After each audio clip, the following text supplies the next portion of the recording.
They have done this twice before, after the previous 2 trials. And once again today, Meredith Kercher's brother and sister faced the media in Italy to give their reaction to last night's verdicts. We're still on the journey to the truth, and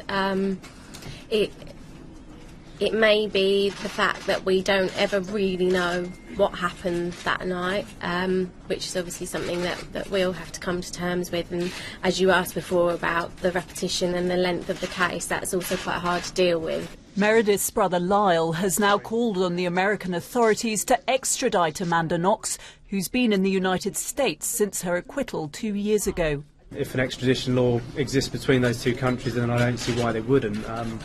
I imagine it would set a difficult precedent if a country such as the US didn't choose to, go along with laws that they themselves uphold when extraditing, convicted criminals from other countries. You do have a lot of people who support you. Within the last half an hour, Knox has spoken live on American breakfast television. She's reiterated that she would have to be caught and taken, kicking and screaming, back to prison in Italy. I will never go willingly back to the place where I'm going to fight this until the very end. And it's not right, and it's not fair, and I'm going to do everything I can. Granted, I need a lot of help. I can't do this on my own, and I can't help people understand this on my own. She also spoke about Meredith's family and their ordeal.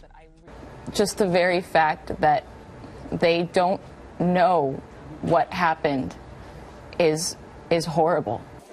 Her co-accused Raffaele Sollecito, who was in court before but not during the verdicts, is considered a flight risk and has had his passport and driving licence confiscated.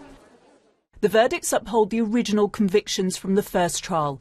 They were found guilty in 2009 after prosecutors said Knox, Sollecito and a third man, Rudy Guede, who's still in prison for the murder, tried to involve Meredith Kercher in a sex game. Meredith had been in Italy for just 2 months when she was sexually assaulted and stabbed in her own bedroom in November 2007. When Amanda and Raffaele were seen kissing within hours of her body being found, it was deemed suspicious and they became the focus of attention. At first, Knox implicated an innocent local barkeeper and said she'd covered her ears while he murdered Meredith.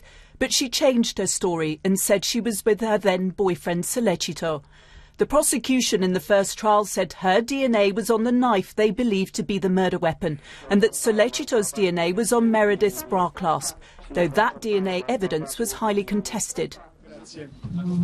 Now the Kerchers, Knox and Sollecito have to wait for a report which will be published in 90 days to find out the exact reasons for the judge's decision. There will then almost certainly be an appeal. Louisa Baldini, BBC News.